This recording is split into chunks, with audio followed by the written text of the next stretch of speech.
Achewillow. Special episode. Enough to share. Let me tell you about the weirdest day of the weirdest month of the weirdest year in Achewillow. You all know what year I'm talking about. The whole world went crazy that year. Not in a century had we, as a collective species, experienced such a thing. Of course, I'm talking about the year of the pandemic. Severe acute respiratory syndrome. As a town straddling the border between two countries and a city that's already lousy with the strange and unusual, it was easy for everyone here to see that Achewillow was not going to handle this situation like everywhere else. It took a while for the disease to step off the pages of newspapers and materialize out of articles on the internet. Achewillow isn't remote, but it's a town half forgotten by the rest of the world. No one in Montreal or Boston or New York ever stops to ask themselves, I wonder what's going on in Achewillow. I remember when we had our first case. I won't pretend that Quebec had the best reaction to this pandemic. Montreal and the eastern townships saw terrifying numbers early on, and offering a backdoor to the United States on top of that, it was only a matter of time before someone came down with the dreaded disease. When we went into lockdown, all I remember thinking was, not again. My dining room was empty, and there was no lineup in front of my door. My refrigerator was filled with sandwiches. I had a pot of soup ready and fresh bread in the oven. The coffee was ground and the tables were clean. The weather was going to be cold and rainy, and I was ready to welcome anyone that needed a dry place and a warm cup. It was going to be a good day. Instead, I sat around the Achewillow Cafe, leaving the back door open and eating sandwiches while reading books. The raccoons came and went, helping me with the food so that none would go to waste. But not a human soul walked in.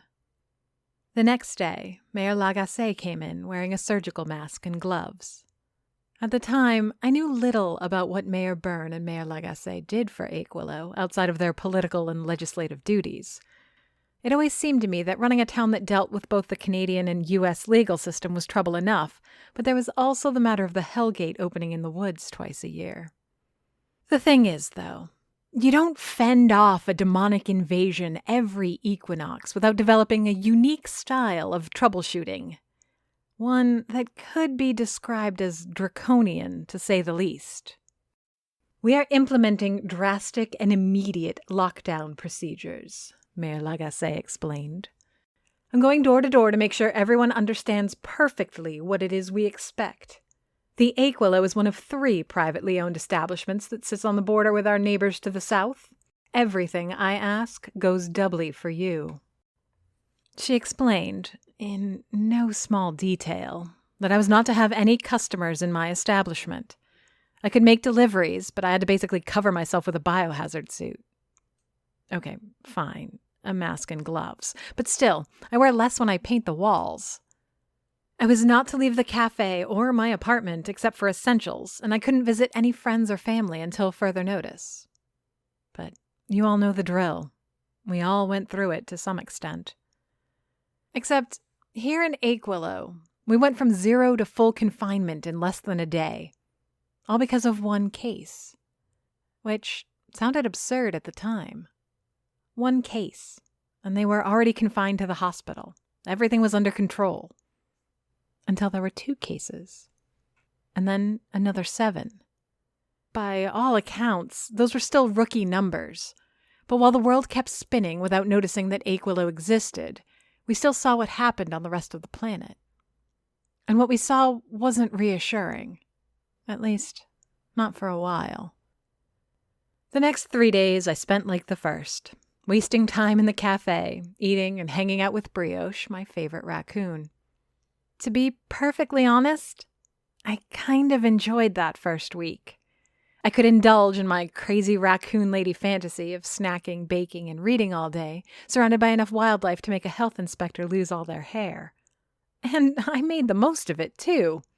I'd been wanting to play around with some fancy chocolatier toys I'd ordered online, and there was a poached egg on a quinoa cake recipe I'd dreamed up that I still had to try out. There's always plenty to do if you're the creative type. One thing they forget to mention in the biographies of the typical insane loner artists, though, is the stunting effect a lack of stimulation has on creativity. There's only so many chocolate raccoons a girl can make before she gets bored and starts wasting hours on the internet instead of being the consummate artist. My ego also felt a little wounded. 4 days and not a single order? No phone calls to see if there was any way to still savor my incredible cinnamon rolls, or if my incomparable roulades could be purchased to go? Is the Achewillow Cafe so easy to erase from the city's experience? My cooking is unforgettable, yet people seem to be fine living without it. Well, I yelled to my empty cafe. Who needs them, right? Brioche, who had curled up on top of a table, basking in a beam of sunlight, raised her head to hear out whatever proclamation I was about to utter. You and I will just make our own feast, just you and me. And when they smell the aroma of sweet delights fill the air of Achewillow, they'll make that phone ring off its hook. They'll plead and they'll beg to have some of whatever it is I'm making delivered to their door. Some will even brave the pandemic just so they can experience the delicious aroma from my kitchen at close range. They'll say, "Please, Miriam, share your fabulous bounty." And I'll whisper, "No." If you think that little speech sounded corny, well, you'll be happy to know that Brioche agreed with your judgment. After patiently hearing me out and pausing to consider my arguments, she put her head back between her paws and closed her eyes once again. Even my pet raccoon had lost her respect for my cooking. On the 5th day, the phone did ring. I'm a modern girl, so all conversations with my parents and brother Eric, along with the 2 or 3 friends I keep in touch with from Montreal, I do through the internet, mostly text messages, maybe the occasional video chat. Phones feel like a relic from the past, which, I suppose, was the most adequate way for Ian to contact me. I don't have that many conversations with Ian. He's probably my most regular customer, and by far the most lucrative one, too. When he's not picking up his almost daily order of half a dozen croissants, he's grabbing lunch or breakfast for the members of his weird little cloud-worshipping cult. It's tempting to ask where people who spend the bulk of their day walking the streets of Achewillow, passing out tracts and discussing the finer points of their own made-up religion, get the money for all these sandwiches and croissants. But I wasn't going to look a gift zealot in the mouth. Achewillow Cafe, Miriam speaking. How can I brighten your day? My voice felt a little rusty, talking to a human being for the first time in over 72 hours. But thankfully, I'd just gotten it good and warmed up yelling at a bored raccoon. "Ah, Miss Dufour," Ian's perfectly manicured voice replied. "I'm calling to inquire about purchasing some croissant. I'm sure this comes as no surprise." And it didn't, of course. The only thing that was a shock is how long the little cult had held on without their favorite breakfast of choice. Along with the white robes, unnatural sunny dispositions, and braided hair, fluffy croissants were, and remain, the hallmark of Ian's faith. The fluffier the better, in a strange imitation of the cloud they worship. "Not at all. Should I make more to help tide you over? There's no telling how long we'll be asked to stay quarantined like this." We discussed back and forth about the finer points of the order. 2 dozen croissants. I offered, as I feel it is my duty, to make different flavors. Maybe some with chocolate or almonds. Perhaps the faithful would enjoy some cheese croissants? But no, only plain old, light and buttery, normal croissants. Well, as normal as Miriam Dufour can make them. It was a good deal. Ian insisted I charge a premium for the delivery and short notice, but more than that, I hung up the phone with something precious that had been missing since the beginning of my confinement. Purpose. I had 24 hours to prepare and deliver 24 croissants. And although it's a light task in all respects, it was the kind of busy work that keeps a mind sane. Although I finally had an order and something to entertain myself with, besides imaginary arguments with Brioche and the other raccoons, I still took a moment to tidy up the Achewillow. Perhaps not to the extent that I should, but enough that I felt comfortable cooking in it. Not just cooking for myself, but cooking for others. They were just croissants, with nothing magic or even particularly complex about them, but being the only order on the docket, I decided to make a meal of it. I pulled out the fancy flour and even made my own butter to celebrate the occasion. Ian never asked for anything special in his croissants, but what's an extra dozen on top of 2? Why make 24 when I could make 48? And if I'm making extra, I might as well have a bit of fun, right? I'm not yet so delusional to think that my precious little brioche is a gourmet. Aside from an arbitrary preference towards her namesake pastry, she's shown no more refined a palate than any other garbage-dwelling vermin. But I like to toss her the occasional scrap of dough and see her reaction. I figure anything she won't eat, I won't give a client. It's a low bar, but it's enough to amuse me as I work. I finished the croissants and boxed them while they were still warm. I remember the steam off them fogging up the acetate on the box. Achewillow is a bizarre little city on the most mundane of days. Slathering a layer of self-isolation and lockdown on top of that rich slice of pandemic did nothing to make my adopted hometown any more normal. Sidewalks as empty as my dining room greeted me when I stepped out. Leaden skies and a thin veil of fog spilled into the streets, as if the great cloud that hovers over Achewillow had descended to walk the deserted road. Not a car, not a soul, not even a stray animal disturbed the stillness of Rue Principale as I made my way down to the temple. As I waited, pointlessly, at the corner, I could hear the clicking of traffic lights as they switch from red to green. That's how quiet the day was. More silent still than it would be at night. I've grown wary of Achewillow at night for that very reason. It's not so much the dark, but the solitude. Bad things happen to the lonely on the streets of Achewillow. I knew that before even setting foot here. I've yet to be shown otherwise. God damn it. The words felt loud escaping my lungs, but were swallowed whole by the fog before they could bounce off the surrounding buildings, the same way sounds are devoured by thick snow in chill Canadian winters. The source of my annoyance was remembering that I'd left the back door to the Achewillow Cafe unchained. It was closed and locked, but without the chain, there was little obstacle to keep the raccoons from coming in. Brioche and her family aren't ordinary raccoons. Someone, an ancestor, made them immortal, and some of them took the extra years to learn to pick locks. I knew at that moment that when I got back to the Achewillow, there would be pastries missing and paw prints on the counters. You should be careful what you ask of gods, a voice interrupted my musings. They're quick to oblige if it amuses them. I like to think my cafe is the social hub of town. I'm not wrong. On a good morning, the place is packed. The freaking mayors eat there. Things being what they are, I'm pretty sure I've learned the voice of every resident of Achewillow. On a fog-covered day, in a completely silent street, a strange voice was all I needed to feel my heart rush up into my throat. The stranger's looks did nothing to reassure either. Tall and dressed all in black, with gaunt features and sunken cheeks, he hid his face under the rim of a large hat. What I could see of his smile presented rows of perfect white teeth, almost as white as his skin, which was the color of quartz. In his hand he carried a large leather bag the hue of sourdough bread, big enough for a hockey player to carry his gear, but with the aesthetics of a surgeon's satchel. Yet, of all that, it was that he was a stranger at all that put me on guard. Achewillow's not that big a town, and I thought I'd seen most people, especially people that stand out. With his mortician's aesthetic, I'm sure I'd remember if I'd seen this man before. With the city under quarantine and some previous experiences, running into a weird stranger on a day straight out of a horror movie, it made me long for the cold, menacing company of my fillet knife. I guess? I struggle to keep my voice steady. I don't expect gods to be eavesdropping on me.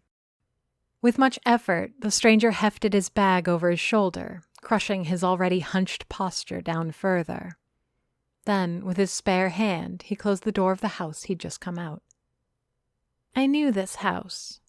One of a long row of duplicate townhouses that covered 2 blocks of Rue Principale, right where downtown melts into a residential area. While their architecture was identical, each house had its own color. And I knew the owner of this one, the white one, and it wasn't this man. "Are you a friend of Ms. Lowry?" I asked the question, expecting a lie. Ms. Lowry had no friends. Hovering at around 80 years old, her peers were the other women of her bridge club and whoever would listen to her at the cafe when she dropped in for a scone and some tea. With the lockdown in effect, it would have been a surprise if this man was an out-of-town relative. In Achewillow, every stranger could be a killer, and that's sometimes a best-case scenario. Edith Lowry and I have been on and off friends for the last few years, yes. The way he patted his bag with an easy affection sent a spider crawling up my spine.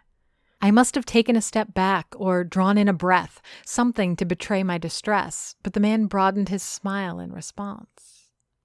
"Oh, you worry for her," he said, leaning in and cocking his head. "Who are you to Edith? Would she have mentioned you?" My eyes traveled back and forth from his grin to his bag, making little secret of my suspicions. The stranger didn't bother to acknowledge the obvious. "I don't think so. I just run the cafe where she eats sometimes." I wanted to erase myself from his sight. I've confronted killers and demons. I'd even dealt with the restless dead on a few occasions by that point, but I always had some kind of backup, or luck intervened in my favor. I was short on the first, and I didn't want to rely on the second, and I still had no idea what it was that stood before me. A bony hand reached up to the brim of his black and tattered hat, lifting it a few inches. Eyes so pale and blue they looked like full moons inspected every inch of me, finally settling on the box in my hands. "Ah, the Achewillow Cafe. Did Doris have an offspring after all?"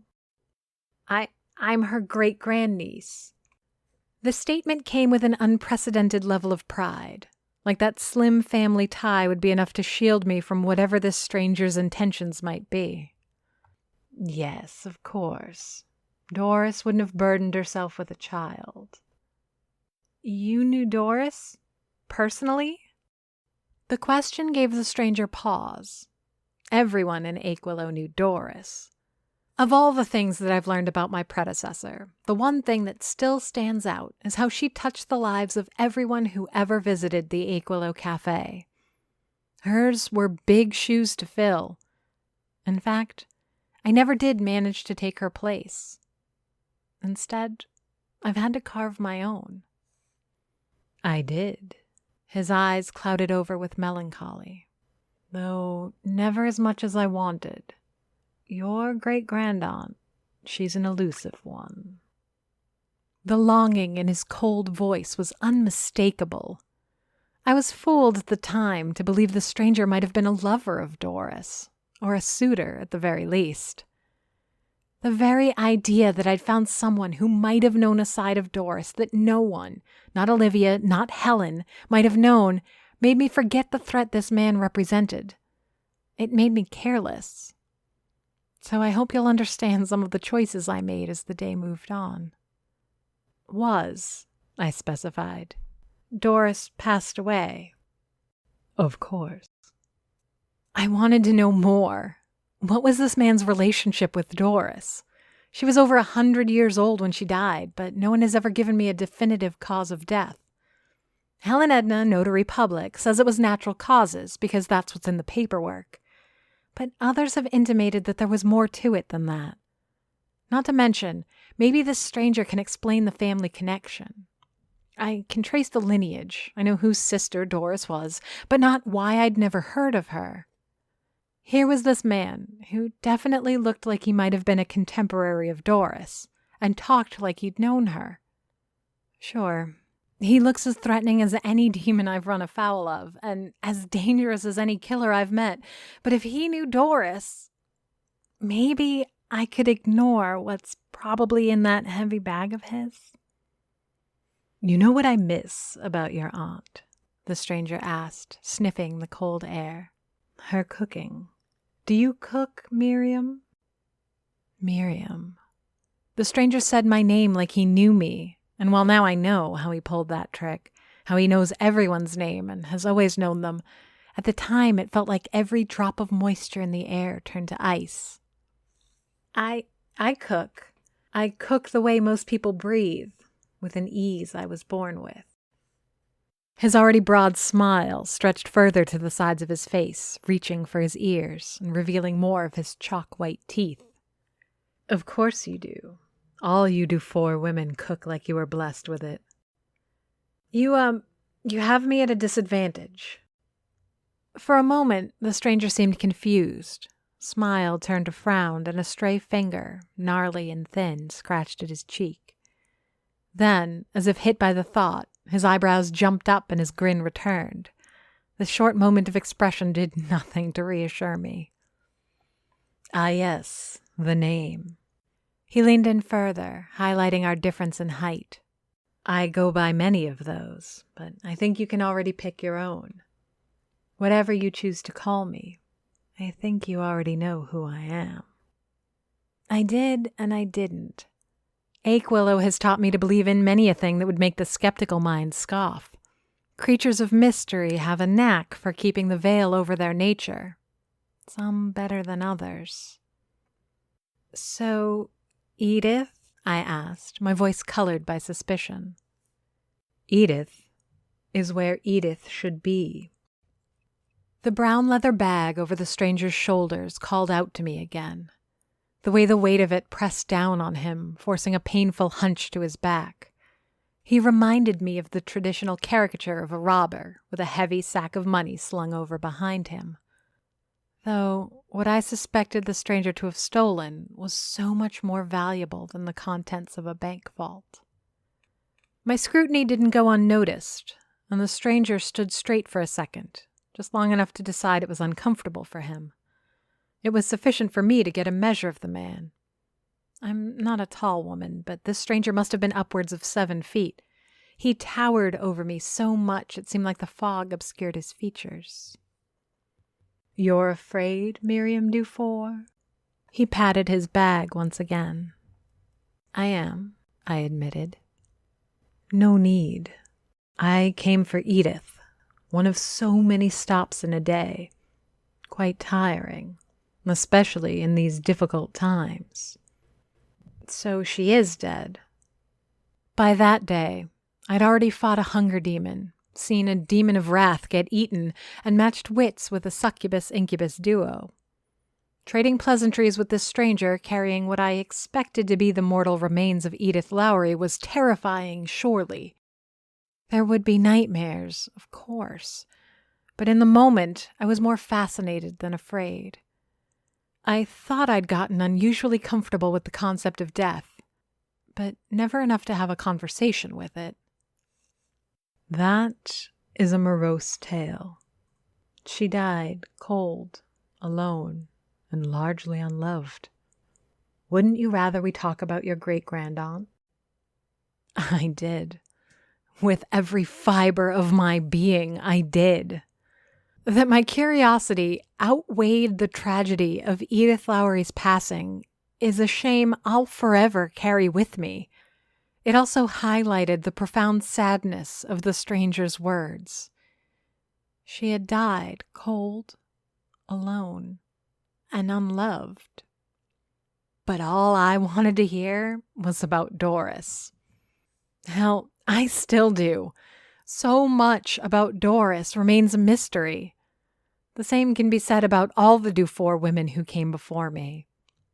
The kicker is, Philomene was a mystery to Doris, and Emilia to Philomene, and so on and so forth up the family tree you climb.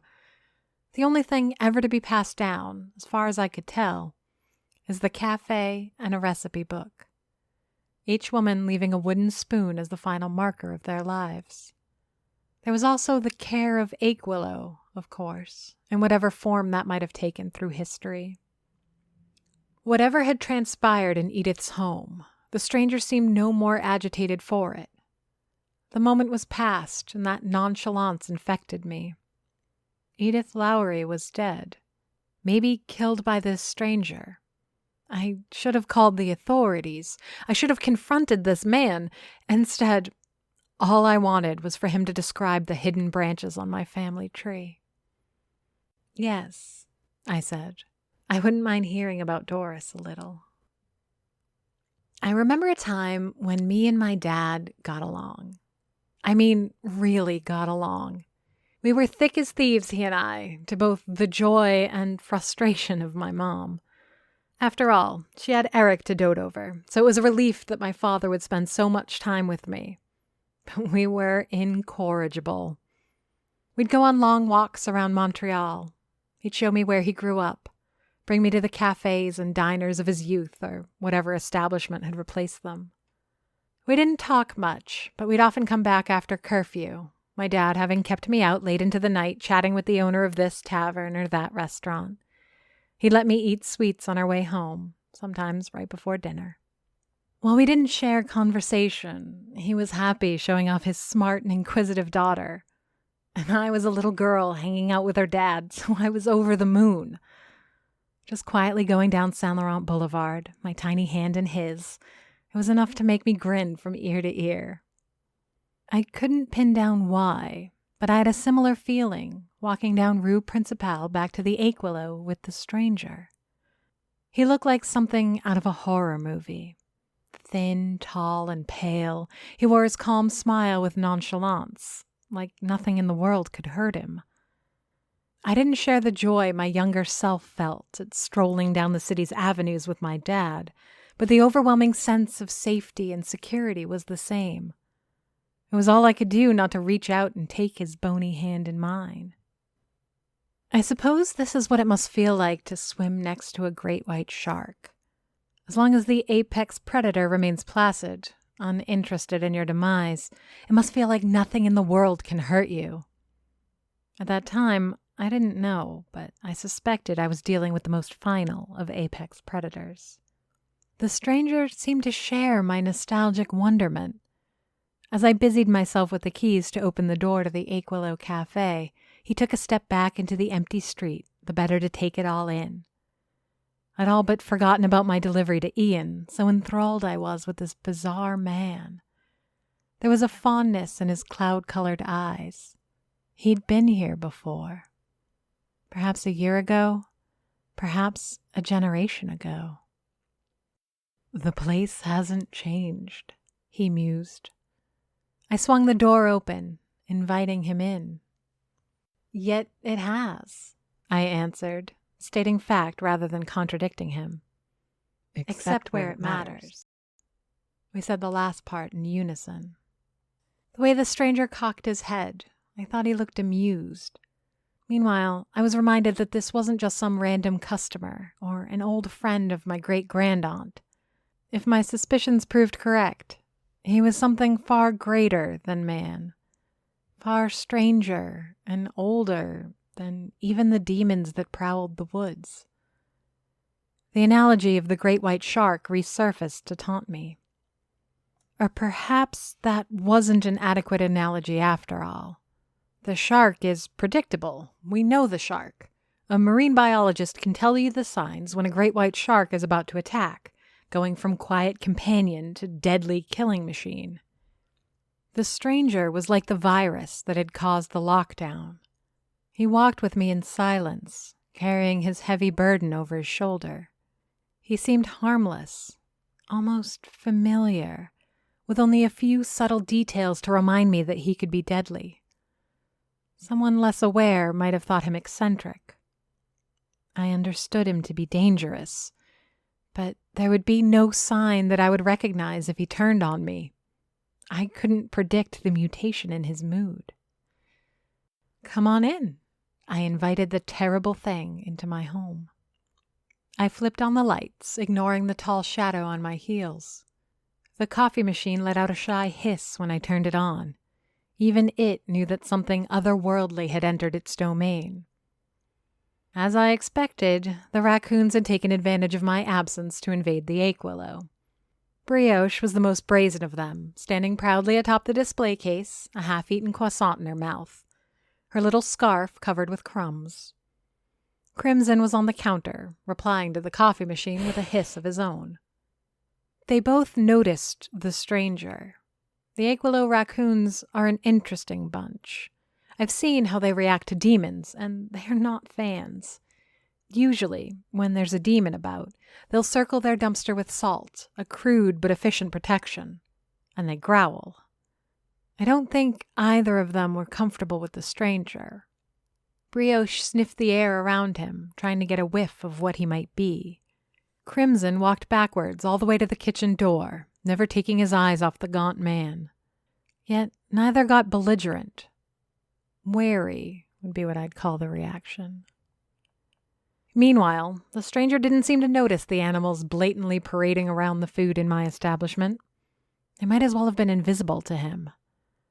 In fact, when he hauled his heavy sack onto the counter, he almost knocked Brioche off her perch. "Is there anything special I can get you?" He sat, considering the question. As he rubbed his chin, long fingers scratching at his cheek, he noticed with surprise that he was still wearing his hat. Ashamed and hurried, he removed the wide-brimmed black headwear, depositing it carefully on the stool next to his. The top of his head was like a skull, white as moonlight, with skin so paper-thin that the veins above the bone could clearly be seen, purple rivers flowing over the surface of his head. "Anything warm will do. I haven't had my belly ache with hot food in a long while." I thought to myself and figured, what better food than soup to warm one's stomach?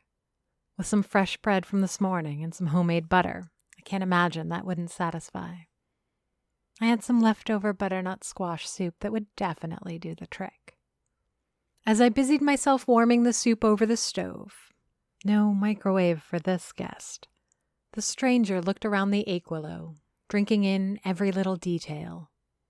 His thin smile betrayed no blame for the changes I had made, though I caught a waver in his lips when he saw the spoons. 6 wooden spoons, each representing an Achewillow witch. The last one, shattered and then repaired, had belonged to Doris. I had a spoon of my own now, just a store-bought wooden spoon. It was next to the warming pot of butternut squash, waiting to stir. Nothing special, yet unique and precious to me, as were all 6 of the ones on display to their individual owners. "What would you like to know about Doris?" the stranger asked. What was she like? It took a while for me to ask the question. After all, there were, and still are, so many mysteries that surround Doris. Even those closest to her have only been able to provide vague, often contradictory information. Did she know of any other magic than cooking? How far did her powers extend? Was there once such a thing as an Achewillow tree? The steam off my own bowl of soup had long since dissipated, and the bread was no longer warm by the time I picked what I wanted to say. But I felt confident that mine was the most relevant thing to know. "Kind," the stranger said, thoughtfully dunking some bread into the butternut cream. "The last time we met, she apologized to me. And on every one of the few times our paths did cross, she always had something for me to eat. Something warm and soothing. Like this." The stranger was capable of regret, perhaps even sadness. He was a creature of complex emotions, not like the demons I'd met. Each of these had been a raw being, uncomplicated by the whims of the heart. Even Agnes, who burned to feel like mortals feel, was animated by her fundamental nature. She was fire first. Warmth and light came after. "That's a relief," I said. The words longed to come out again. "Is it? You've only inherited from her. What was she to you in the end?"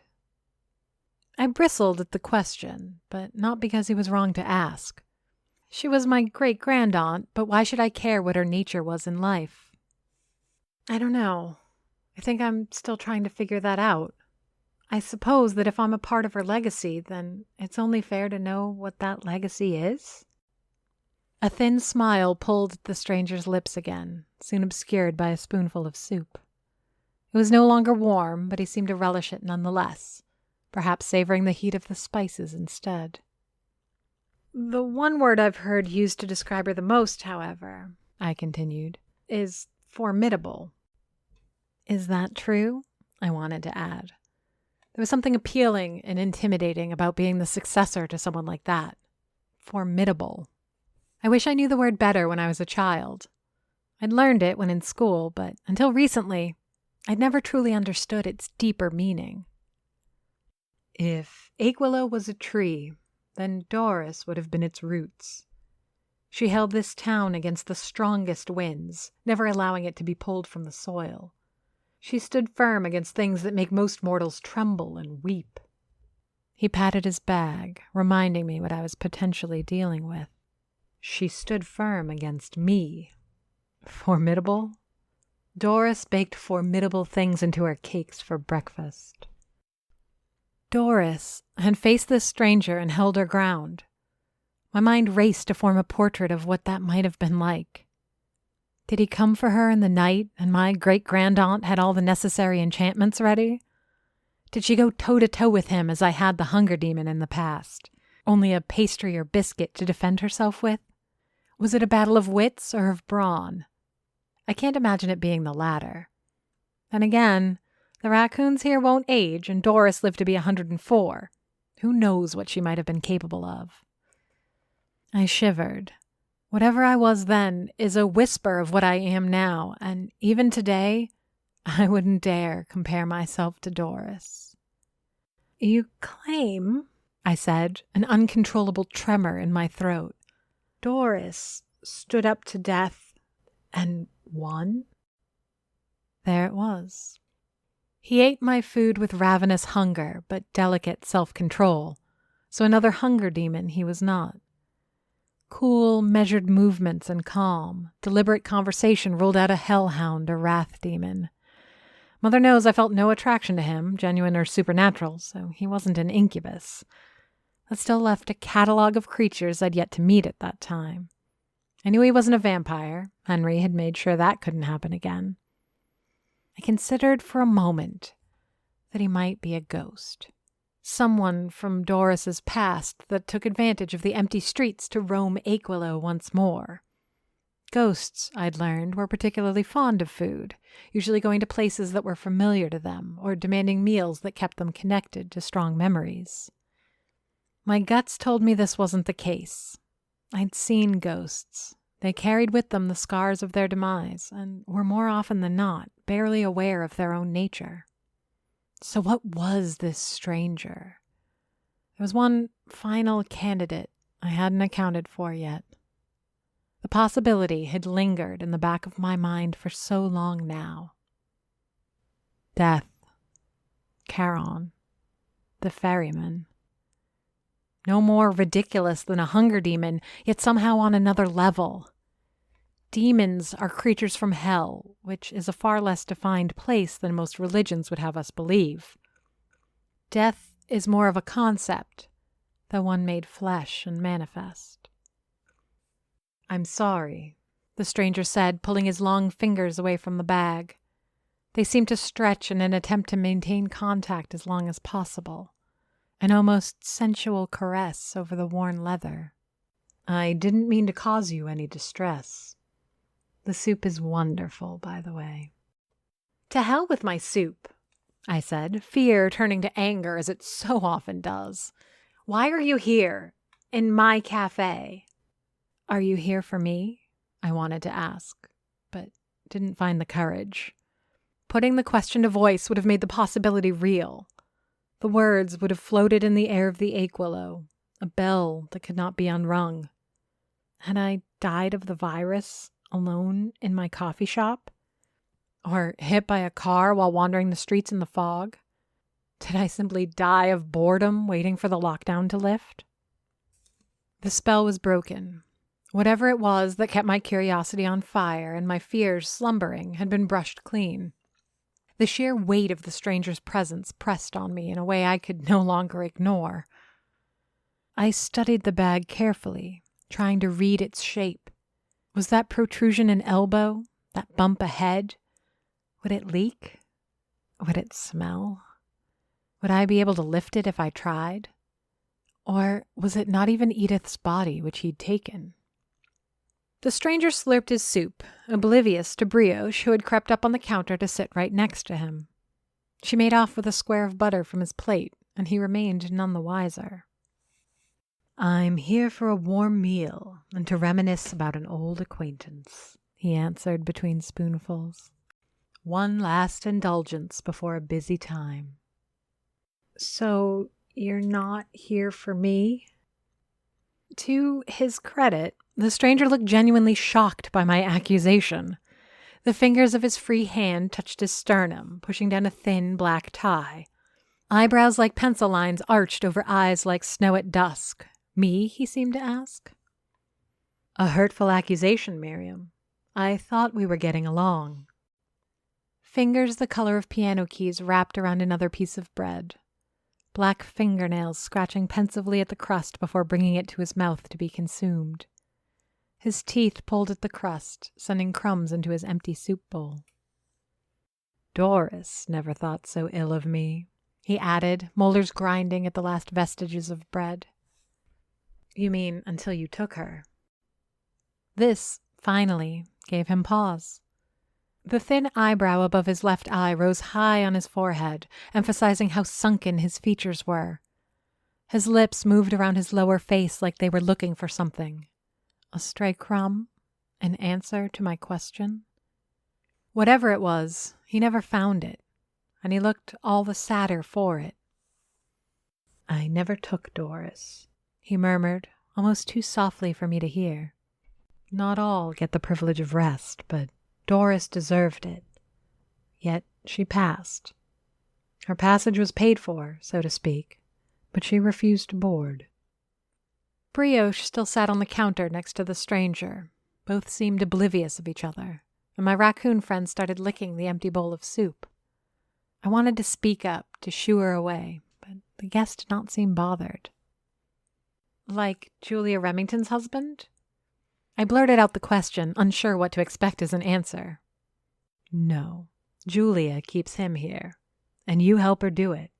I can't force the issue, but I see no harm in it either. For now." His sunken eyes looked around the cafe. This time, he seemed to be looking for something. He frowned at the spoons hanging over the register, and a hint of a smile crossed his lips at the sight of the wicked coffee machine. After a while, he gave up. "Doris used to have a chalkboard," he said, almost nostalgic. "She'd keep a list of available desserts and patisserie written on it. I don't remember seeing that." "It wasn't here when I arrived in Achewillow. I've since found the thing," the stranger mentioned. Quite by accident, I might add. What happened was the chalkboard was given to a friend of Doris who owned a seafood restaurant clear across town. When that closed down, it was added to the lot of equipment that then went into storage before being sold at auction to a little bistro that would open up less than a year after my encounter with the stranger. The only reason I even knew to recognize the chalkboard when I did see it was the Achewillow Cafe logo still printed at the top. But that's a story for another time. "I don't have a lot of desserts on hand right now," I said, wondering if this was the time to call the police. "It's fine. I'm not all that picky. I just enjoy a little something sweet with a cup of hot tea before I have to get back to work." I stared at him for a long, uncomfortable minute. It wasn't in fear or bewilderment, but genuine confusion. What was I supposed to answer? "I have chocolate chip peanut butter cookies, a few brioche with apple compote, and some salted caramel brownies." Those last ones were topped with a praline decoration. All of these creations were a day old by then, having been created when I still had some artistic mojo running through my veins. "The brownie sounds delightful, and I'll leave the choice of tea in your capable hands, Miriam." The way he said my name, Miriam. like it was a taste he struggled to remember, rolling each syllable between the lobes of his brain. I turned my back to him, reaching down below the cash register to get my box of teas and tisane. I swear I could feel his eyes on the back of my skull the whole time. I wasn't exactly scared. He'd made it clear he wasn't here for me. But who can go about their business, ignoring death's gaze cast upon them? During the time of the quarantine, I was still reeling from having met Agnes, the succubus. She hadn't been what I thought she was, and while I prized my survival above all, repeating the same misjudgment was out of the question. It still is to this day. I stood up too quickly, then I blinked and glimpsed at the phone too obviously. The stranger saw, but there was no anger, no disappointment, just curiosity. "Still worried I'm going to hurt you," he said, standing away from his stool.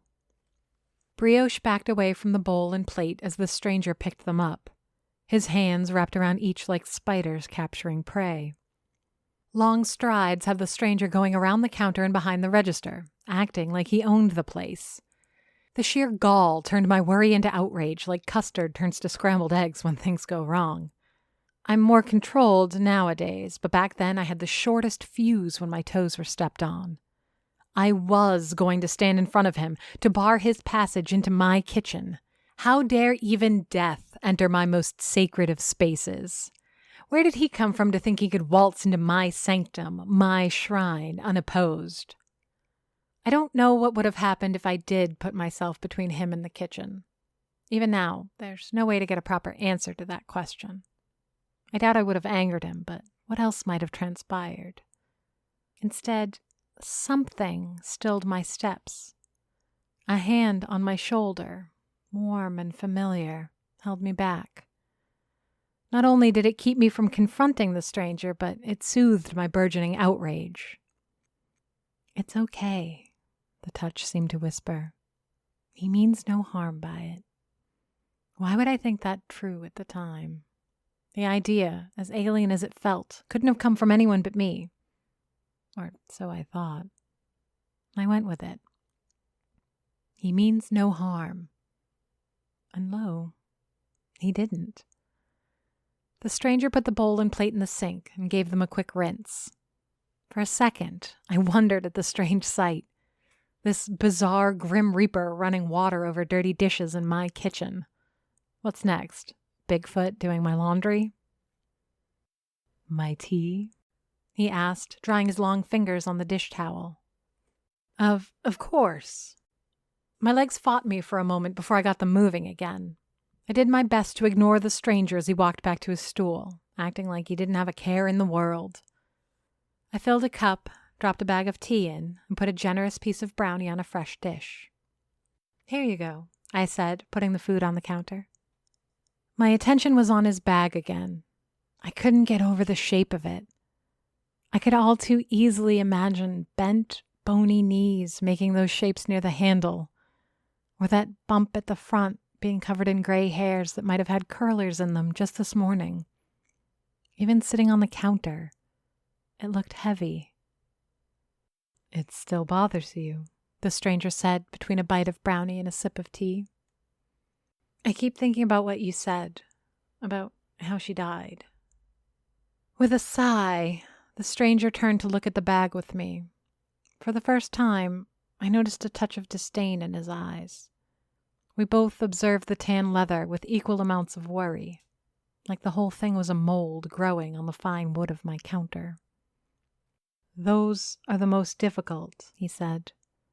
And for the first time, I noticed how the stranger seemed beaten down.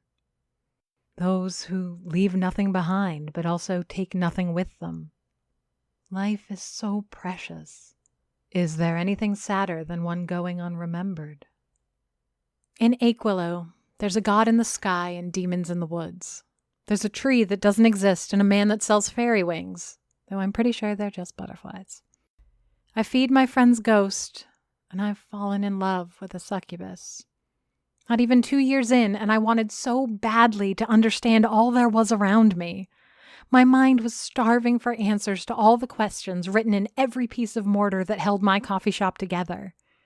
I'd get those answers in time, but I wanted them now. It took a global pandemic and a few days of lockdown for me to understand that mysteries won't answer for themselves, even when they're sitting at my counter or rinsing the goddamn dishes. "I'm sorry," I whispered. We both kept looking at the bag, like two mourners watching a casket lowering into a grave. "What for?" "What it must be like, being you." The stranger sipped some more of his tea and took another bite of brownie. Looking at him eat, seeing the slight curl of his lips when he swallowed, I was starting to get hungry myself. "We were supposed to talk about Doris," I lamented. The opportunity seemed wasted, especially with the brownie on its last bite. "We were," the stranger agreed. "But I'm sure you'll get a chance to ask her all these questions yourself, in time." I nodded. A suggestion that would have seemed absurd as I left the Achewillow earlier seemed particularly reasonable now. She lingered, Doris did. And perhaps, like Julia with her husband, I'd one day be able to share a meal with my great-grandaunt. For that, I was fortunate. "What did she die from? Edith, I mean." Another sigh from the stranger. I could have asked about Doris, but looking at the bag, I was compelled to ask about this poor woman whose life the ferryman mourned. "The virus," he said, like a confession. "She caught it from a delivery boy 3 days ago. She insisted on giving him a tip. The boy is going to be fine. He won't even know he was sick. But Edith—" I thought back to my time wasted here in the cafe, annoyed that my customers had been taken from me and bored that I had nothing to do. Meanwhile, Edith had caught this virus, and it killed her. "Edith was old," I mumbled. There was a metallic click as the stranger put the fork down on his plate, the final bite of dessert abandoned on its prongs. "She lived a good, if empty life," he said. "I wish more people had known about it." A minute of silence passed between us, a moment to remember an old woman who'd been someone, but died nobody. "I wish I'd gotten to know her," I said. A trite comment, the kind of remark that gets thrown around during a wake by people who don't really mean it. "We're rarely blessed with that kind of second chance," the stranger said, pulling himself up to his feet. "I should let you get back to your delivery. The object of your friend's worship is not a goddess that enjoys being kept waiting." The croissants! I'd completely forgotten about Ian's delivery. He must have been getting impatient by that time, and I could feel the size of my tip shrinking with every minute spent with this stranger. "Wait, goddess?" The stranger put both hands in his pockets. With lips tight but spread wide in a grin, he walked to the door. I'd failed to notice, but the sun was peeking through the clouds again. Not much, just enough to send beams of bright, beautiful light into the streets. "Don't you read the tracts?" Again, the stranger had teased me with deeper mysteries, hinting at fresh knowledge, only to paint over that promise with a coat of normalcy. "Of course, the tracts. I'm sure those will explain how the permanent cumulus that hangs over Achewillow is an impatient goddess." The chimes sang their song as the stranger opened the door, but while one bony hand held the handle, the other smacked his forehead. It looked almost comical, this thin skeleton of a man slapping his head like a distracted old codger. "I'm sorry, Miriam," he said, turning back to me. "I forgot my hat and bag. Could you bring them to me?" I filled my lungs with a deep breath. Could I? The hat was easy enough, and my trembling fingers found its brim on one of the stools. It was heavy, like aged felt, but without a piece of lint to mar the deep black color. The bag, though, was another story. Even if I could lift it, I didn't know I had it in me to pick it up. Not after just coming to terms with what was inside and the uncertain fate of those remains. I shifted the hat to my left hand, closing that fist tight over the brim. Then, hesitant, I reached my right hand to take the handle of the bag. The stranger watched me with eager anticipation. He didn't budge. It would have been easy for him to walk back and get his things himself, but he just stood there, beckoning me with his free hand. I swallowed hard, braced myself, and pulled. The bag lifted from the counter like a sack of feathers. It wasn't exactly that light, but it also didn't offer nearly the resistance I anticipated. Instead, the suggested shape under the leather fell apart as the bag's exterior sagged under my pull. It felt empty. It was empty. As I walked over to the door, I played back in my mind how the stranger had hefted it over his shoulder and struggled to put the bag on the counter.